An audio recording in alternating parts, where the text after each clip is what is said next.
আজ ছেলে মেয়েদের বায়না যে মা একটু অন্য কিছু রান্না করো। তো অন্য কিছু বলতে ওদের তো যেটা মাথায় আসে বিরিয়ানি, কিন্তু বিরিয়ানিটা খেতে আজকে ইচ্ছে করছিল না। তাই ভাবলাম তাহলে একটু ফ্রাইড রাইস করি। তো ফ্রাইড রাইসের জন্য দেখো এখানে জল বসিয়েছি আর চালটাকেও ভিজিয়ে রেখেছিলাম। আর এদিকে করব হচ্ছে চিলি চিকেন। আর এটা দেখো ফ্রাইড রাইসের জন্য যে সবজিগুলো লাগে সেগুলো কেটে রেখেছি। আর চিলি চিকেনের জন্য দেখো এখানে পেঁয়াজ, টমেটো, রসুন যা যা লাগবে সব কেটে নিয়েছি, ক্যাপসিকাম। আর এখানে চিকেনটাকে ম্যারিনেট করব বলে কি কি দিয়েছিলাম বলো তো, একটু কর্নফ্লাওয়ার দিয়েছি, একটা ডিম, তারপরে গোলমরিচের গুঁড়ো, হলুদ, লঙ্কা গুঁড়ো, নুন সব দিয়ে ভালো করে এটাকে আগে ম্যারিনেট করে রেখে দেবো কিছুক্ষণের জন্য। তাই জন্য এটাকে দেখো মাখছি, মেখে রাখবো খানিকক্ষণ, তারপরে করব।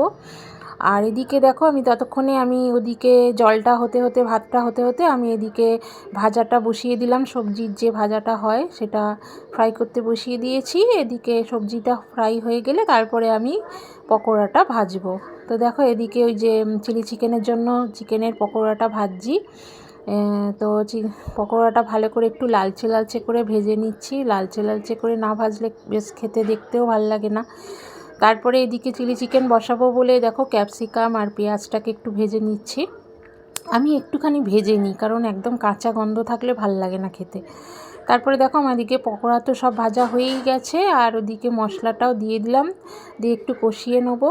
এখানে সব কিছুই দিয়েছিলাম, tomato sauce, chilli sauce, tomato গোটা কেটে সব কিছু দিয়ে ভালো করে এটা মশলাটাকে একটু বেশ কষে নিচ্ছি। তারপরে চিলি চিকেনগুলোর মধ্যে দিয়ে দেবো।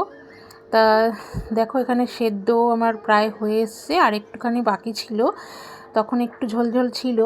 আর একটুখানি ঝোল না রাখলে না বাচ্চারা শুকনো শুকনো একদম খেতে পারে না, তাই একটু ঝোল রেখেছি। আর দেখো এটা দিয়েই তো খাবে, আর তো কিছু সেরকম রান্না করিনি। তো আমার মোটামুটি রান্না হয়ে গেল।